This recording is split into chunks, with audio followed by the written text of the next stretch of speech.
Kenapa sih Bang harus Yaman? Kenapa harus kuliah di Yaman? Kalau Allah itu tahun kayak ibarat kata tahun Amul Khuzn lah ibaratnya kalau bahasa Nabi. Ya, tahun-tahun Amul Khuzn itu ibarat kata pas lagi di tahun itu. Oh, jadi kita sekarang bicara guru-guru nih gimana? Guru-guru tuh seru nih. Guru ini sebenarnya ada banyak. Bismillahirrahmanirrahim. Assalamualaikum warahmatullahi wabarakatuh. Marhaban bikum. Jadi kita akan membuat sebuah channel YouTube yang baru dibuat, yang baru kepikiran sekitar 1 hari 2 hari. Nah, yang kebetulan sebenarnya saya juga nggak tahu menau, belum ada inspirasi buat bikin YouTube. Nah, yang menjadi biang keroknya adalah orang sebelah saya nih. Bisa diperkenalkan dong namanya siapa gitu? Aduh. Gimana ya? Awalnya nih sebenarnya kenalin dulu diri gue. Kenalin dulu dong. Ya, nama gue sih Bustan Arifin. Ya, dari Klender. Namanya kayak aneh-aneh gitu, Klender. Ini daerah paling keren di Jakarta Timur tuh Klender. Kalender tuh bukan yang itu yang ada Beda. tanggalnya. Itu kan Beda. Itu kalender, ini Oh, Klender. kalender. Nah, terus kembali ke topik yang tadi Gimana katanya. Beberapa hari yang lalu saya bikin story di IG. Ceritanya itu pengen bikin cerita-cerita tentang Rasul sebenarnya. Pengen cerita-cerita tentang Nabi. Rasul. Iya mantap. Jadi Ani bikin 2 pilihan. 2 question. Nah, ya. Bahasa kerennya sekarang question lah. Antara story atau feed. Oh, saya tahu yang di Instagram itu yang apa kayak postingan itu ya, kan. itu postingan itu namanya feed. Jadi itu kebanyakan sebenarnya dari 150 orang, nggak banyak tuh Bang. nah sekitar 70%-nya milihnya di story, sebagian ada yang feed. Cuman di beberapa DM itu, di beberapa DM IG saya ada yang pengennya ada yang pengen buka di Zoom, ada yang pengen buka di Koah Sugro. Bingung kita. Buset deh. Jadi yang belum tahu Koah Sugro itu adalah Koah itu sama dengan artinya aula. Sugro itu kecil. Jadi kalau seperti yang Bang Bustan bilang di Instagram itu dia sudah memberikan question atau pertanyaan yang kemudian dijawab oleh para follower dan ya emang jelas para fans ya. Sudah bukan pertanyaan, cuman pengen bikin story, pengen bikin cerita. Cuma dikasih pilihan mau dibikin di story atau di feed. Cuman ada dari beberapa DM itu yang bilang dibikin di Zoom gitu. Aduh, di Zoom nih ya. Serem banget rumahnya. Terus ada yang bilang di Koah Sugro. Ya Allah ya Rabbana. Anak kagum lagi malu kan kita di mana. Ya udah begitu. Akhirnya kita meniatkan diri kan, menguatkan hati untuk membuat sebuah channel, suatu wadah untuk meng-share suatu pengalaman kita dan juga keadaan kita, atau mungkin kedepannya kita bisa membagikan hikmah-hikmah yang berada di Yaman. Dan juga saya udah kepikiran nih bakalan nanti insya Allah keliling masjid, keliling souk untuk bertemu teman-teman Arab lah gitu, kita untuk bersosialisasi di luar negeri itu gimana sih, cara bertahan hidup di Yaman tuh bagaimana sih. Oke, kita lanjut aja itu segmen selanjutnya, yaitu podcast. Apa sih podcastnya? Yaitu memperkenalkan salah satu mahasiswa Agop yang sekarang sedang bertahan hidup di Yaman. Oke lah, kita lanjutkan saja. Kita perkenalkan bersama saya nih. Tadi udah diperkenalkan Bang Bustan. Oh iya, saya belum memperkenalkan diri ya. Nama saya Abdul Jabar Hilmi Syarif. Saya satu fakultas, cuman beda. Saya jurusan Sunnah, beliau jurusan apa Bang? Syariah. Pelan awal lemas banget belum masuk. Jadi gimana Bang? Apa kabar? Sehat? Alhamdulillah. Sehat nih ya. Gimana? Duit aman. Kiriman. Ini kan udah pertengahan bulan, biasanya nih udah mulai menipis nih kiriman. Gimana? Akhir tahun kan. Akhir tahun orang balik bengkel kan. Ya begitulah serba-serbi hidup di perantauan. Jadi sebenarnya satu yang terbesit dalam pikiran saya tuh, kenapa sih Bang harus Yaman? Kenapa harus kuliah di Yaman? Saya rasa semua juga pengen tahu nih, yang nonton di rumah atau dimanapun, kenapa sih harus kuliah di Yaman? Kan kita tahu sendiri Yaman itu kota yang ibaratnya dulu pernah ada isu-isu perang lah atau apalah. Kenapa Bang Bustan milih Yaman, kuliah di Yaman? Untuk pilihan itu sebenarnya sih dari orang tua, khususnya abi saya. Abi Anya nih khususnya nggak dianjurin kemana-mana. Nggak dianjurin kemana-mana? Ya, maksudnya enggak gitu. Maksudnya tuh bebas mau pilih kemana aja. Iya, Jadi bebas, dulu bebas.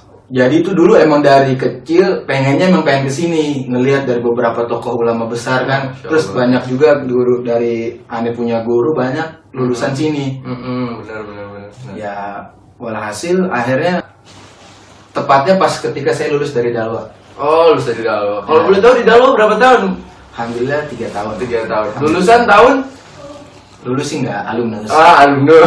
Tapi 3 tahun lumayan itu, ilmu udah banyak harusnya. Tahun berapa kalau boleh tahu tuh selesai di Dalwa? Masuk 2016, keluar 2019 kayaknya. Oh, 2019. Nih buat teman-teman yang pernah di Dalwa mungkin kenal sama Bang 2016 atau 2018 atau 19 gitu. Oh, 2019. Soalnya setelah saya keluar dari Dalwa itu masuk ke Mojokerto. Mojokerto. 6 bulan di sana. Niatnya lulus dari sana pengen dibawa ke Libanon. Oh, ini awal nih, sebelum Yaman nih. Yaman. Oh, asal usulnya nih. Pengen dibawa ke Darul Masyari, tepatnya muasisnya Darul Masyari ini atau dikenal lebih dikenal Global University. Global University di mana? Di Libanon, di Beirut.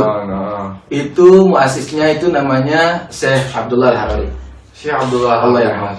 Nah, ketika pas saya lagi setahun kemudian ingin dibawa ke sana, nggak tahu terbesit apa emang Allah udah kuasa Allah udah qudratullah masya. Akhirnya udah saya ikut tes ke Ahgof. Tesnya di mana tuh? Waktu itu kebetulan saya tesnya ikut di Jamiat Khair di Tanah Abang. Oh, Tanah Abang. Iya. Kan jadi tuh kalau mau tes di Ahgof tuh banyak sebenarnya. Ada yang di Cirebon, betul. Jamiat Khair di Jakarta itu cuman kemarin tuh pas lagi di Jamiat Khair tuh baru. Sebelumnya ada di Dalwa, terus kalau nggak salah di Palu, di Lombok itu juga banyak. Iya. Nah, walhasil udah dari Jamiat Khair udah tes, beberapa minggu kemudian diumumin lulus. Alhamdulillah. Ya udah, akhirnya bilang sama Abi tuh belum bilang kalau mau tes ke sana. Akhirnya alhamdulillah diizinin udah bismillah Abi pulang ke Indonesia. Udah Abi Umi waktu itu pas lagi haji. Pas lagi haji nyampe di rumah langsung izin sowan ke aneh punya guru pertama mondok di Jepara waktu itu di Amsilati. Jadi sebelum di Dalwa di Amsilati dulu. Iya. Masya Allah.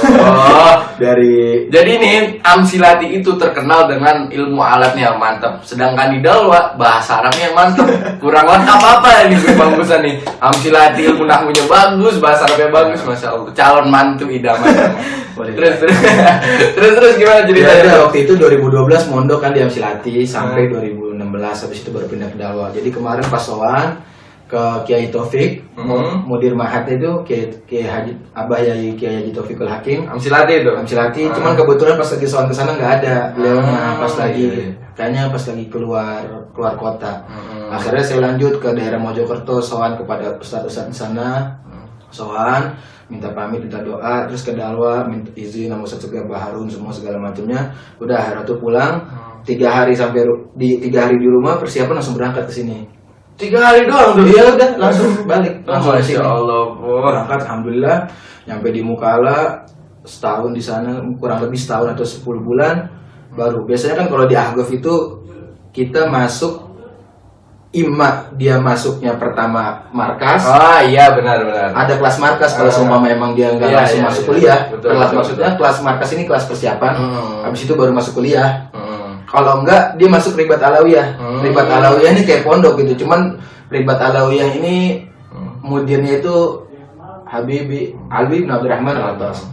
Ini Habib bin Abdurrahman Al-Attas itu adalah cucu daripada kutub Habib Abu Bakar bin Abdullah Al-Attas. Jadi Bang Busan ini secara tidak langsung memberitahukan kepada kita bahwa Bang Busan ini pintar. Kan tadi udah disebutin Amsilati, Dalwa, kemudian beliau ikut tes di Jamiat Khair, kemudian lulus langsung kuliah.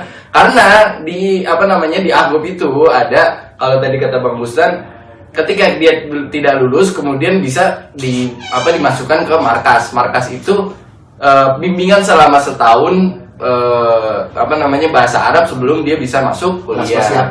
Kelas persiapan selama setahun. Nah, Bang Musa ini pintar, dia langsung kuliah, Masya Allah. Gitu emang aja. Emang nyentes dikit tuh gitu. Emang suka gitu, merendah diri. Pandang untuk meroket. Jadi begitu. Berarti dalam arti Bang Busa nih udah yakin banget nih, udah yakin ke Yaman, udah dengan persiapan yang sebentar lah ibaratnya, yang awalnya ditawarin buat ke mana? Libanon, Syam. Ya, ke Libanon, tanah Syam. Kemudian ke Yaman karena tadi terbesit dari Aneh punya guru dari zaman kecil itu banyak yang lulusan sini. Salah satunya ada yang lulusan Batari. Masya Allah. Guru-guru beliau yang kemudian menginspirasi. Iya. Menginspirasi. Terus juga sering dikenalin nama, oh ini ulama Hadramut, termasuknya Habib Salim Syatiri, Masya Allah. Habib Tarim, Habib Abdullah bin Syihab. Itu salah satu orang, beliau nih salah satu orang yang yang pengen saya temuin waktu itu pas lagi pengen berangkat ke sini. Cuman pas lagi berangkat ke sini nih, sebelum berangkat ke sini tuh, alhamdulillah tahun berapa gitu, tahun 2017 kalau nggak salah, aneh umroh. Pas lagi umroh dengar kabar, pertama Habib Abdurrahman Habsyi Kuitang meninggal, iya, betul. Terus Habib Salim Syatiri meninggal, Habib Idris bin Semit yang Imam Masjid Muhdar meninggal. Ya Allah, itu tahun kayak ibarat kata tahun Amul Khuzn lah ibaratnya kalau bahasa Nabinya. Ya, tahun-tahun Amul Khuzn itu ibarat kata pas lagi di tahun itu. Nah, dengan Habib Abdullah bin Syihab meninggal, ya Allah, belum sempat nemuin. Cuman pas lagi udah nyampe sini, oh ketemu sama Habib Ali, masyhur kakak daripada Habib Umar bin Hafid. Ya, paling enggak tuh kita tuh udah ketemu dah sama orang-orang yang pernah ngelihat guru sampai Nabi. Masya Allah, iya. Alhamdulillah ketemu sama Sikoh. Tikoh itu apa kalau boleh tahu? Tikoh ini orang yang terpercaya gitu dari segi sanad, terus keilmuan, terus jaga dirinya, beruah daripada ria, hasad, dengki, bakhil segala macamnya. Pokoknya jauh dari penyakit hati. Jangan kayak netizen biasanya dia iri dengki aja setiap apa aja pengen komentar. Alhamdulillahnya di Tarim ini gimana ya? Tadi dulu saya mau memotong dulu, mohon maaf. Ya. Tadi kan ngebahas tentang Ainut Tarim ya. Ainut Tarim itu apa sih sebenarnya? Gimana ya? Jadi tuh di Tarim itu banyak julukan kayak seperti Ainut Tarim itu Habib Abdullah bin Syihab, ya, terus Galbut Tarim ya. itu Habib Hasan Syatiri. Ada Sultanul Ulama itu Habib Salim Syatiri. Itu kebanyakan itu beliau ya emang karena mungkin Sultanul Ulama. Kalau bahasa Arab Sultan itu kan berarti raja apa? Iya, raja. Ulama. Soalnya beliau nih dulu ceritanya, jadi dulu beliau punya guru namanya Habib Abdul Qadir bin Ahmad Jeddah, kutub Allah yarham. Ketika itu Habib Abdul Qadir bin Ahmad Jeddah itu ketemu sama Habib Salim Syatiri kecil. Didoain Habib Salim Syatiri. Ini orang bakal jadi Sultanul Ulama nanti. Masya Allah. Udah dikasyaf dari zaman kecil beliau udah dikasyaf. Alhamdulillah pas beliau udah gede jadi benar-benar jadi Sultanul Ulama. Kenapa beliau dijuluki Sultanul Ulama? Beliau tuh jadi punya yang namanya maktabah. Maktabah itu perpustakaan. Waktu itu ada orang datang nanya ke Habib Salim, "Bib, ente segini banyaknya kitab udah dibaca. Pertanyaannya salah," kata Habib Salim. "Ente pertanyaan salah. Ente nanya ke aneh, tanyanya gini. Bib, ini semua kitab antum udah hafal?" Gitu pertanyaannya, jangan ente udah baca, bahkan udah semua, cuman hafal nggak gitu. Ya Allah, hafal. Iya, pertanyaannya salah. Iya, makanya di situ Habib Salim dapat julukan Sultanul Ulama. Karena saking banyaknya bacaannya, saking banyak bacaan kitabnya. Karena emang begitu. Kita kalau misalnya harus kalau mau pinter ngomong, pinter apalah dalam segala segi hal, kita harus baca kitab, kita harus tahu ilmunya. Kita nggak bisa memecahkan suatu hal tanpa kita tahu ilmunya. Tapi ada tapinya. Tapi apa tuh? Ya, jangan kita cuma baca aja, kita wajib punya guru. Iya, betul. Karena ya kalau nggak punya guru, fasyekhu setan.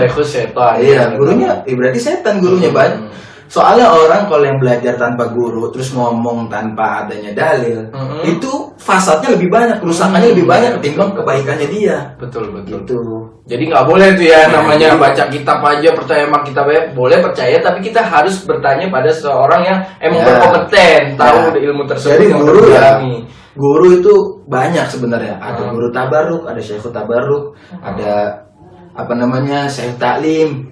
Jadi kita sekarang bicara guru-guru nih. Gimana? Guru-guru tuh seru nih. Guru ini sebenarnya ada banyak. Ada guru yang pertama ada yang guru yang mengajarkan kita ya. Gitu. Jadi guru-guru tentang kita belajar seumpama nahwu, gitu. Ada guru tabarruk. Itu guru-guru yang mengajar kita yang sehari-hari sehari-hari itu. Guru Syekh Taklim. Terus ada yang namanya guru tabarruk. Guru tabarruk ini kayak seumpama Hilmi datang ke Munsif Imam Habsyi. Iya, Ali bin Abdul Qadir Habsyi kan. Betul. Terus Bang Hilmi pengen tabaruk. Sumpama tabarukan siwak atau tabarukan apa namanya gelasnya Habib Abu Bakar Kutub tuh, atau Athar Nabi. Nah itu tabaruk dari situ itu namanya apa namanya Syekhul Tabaruk. Nah ada yang terakhir namanya Syekhul Futuh. Syekhul Futuh. Nah, ini Syekh Futuh ini kayak ibarat kata bahasa keren ini murabbi. Murabbi ya, sering dengar tuh. Murabbi ruhi, murabbi jasadi itu apa sih maksudnya tuh? Sebenarnya tuh murabbi ruhi itu yang apa ya? Kayak murabbi. Kita tuh benar-benar dididik untuk disampaikan kepada Allah Ta'ala. Masya Allah. Jadi wasilah. Iya. Wasilah untuk kita mendekatkan. Iya, itu. Nah, kalau sumpah dapat guru yang kayak begitu, kita jauhin yang namanya suuzon, hasad, riya, dan kita terhadap guru tersebut. Iya, nggak boleh. Soalnya gimana ya? Kalau ada tuh makalah ulama, perkataan ulama, bahwasanya kalau kita kurang ajar sama orang tua, itu ibarat kata masih bisa diampunin. Kita masih bisa minta ridho apa segala macamnya, masih bisa diampunin. Cuman kalau kita ngomong guru, itu maksudnya dosanya nggak diampunin dalam arti dia ini mati dalam keadaan suul. Ya Allah, jangan sampai yang kayak begitu jangan sampai. Masya Allah. Jadi begitu. Jadi guru ini ada tiga. Pertama Syekhut Ta'lim, Syekhut Tabarruk, sama Syekhul Futuh. Syekhut Ta'lim itu yang ngajarin. Yang ngajarin kita yaumiyah itu. Syekhut Tabarruk itu yang tadi kita ngambil tabaruk. Apa tabaruk itu berkah ya? Ambil berkah. Oh, jadi kan kita sebagai manusia nih hidup bakalan mati. Nah, sedangkan mati itu di akhirat kemudian nanti bakalan dihisap. Nah, maka kita perlu berkah, namanya berkah kan. Berkah agar kita selalu bersyukur, agar kita tidak ibaratnya tidak uring-uringan lah kalau bahasa kita uring-uringan, biar hidup tenang, nyaman. Itu kita makanya perlu tuh namanya Syekhul Tabarruk. Yang terakhir ada Syekhul Futuh. Syekhul Futuh itu yang membuka ibaratnya, membuka jalan kita untuk wasilah. Nah, itu kan guru-guru tuh, jenis-jenis guru. Saya mau bertanya nih, kalau di Universitas Al-Ahqab itu kan universitas nih, kan ibaratnya sebutannya dosen. Nah, dosen ini sama nggak sih ibaratnya syekhnya sama kayak syekh yang Bang Husan tadi sebut gitu? Ibaratnya kayak gimana sih guru-guru yang ada ngajar di Universitas Al-Ahqab? Mungkin secara gamblang, secara garis besar aja bisa dijelasin. Gimana itu, Bang?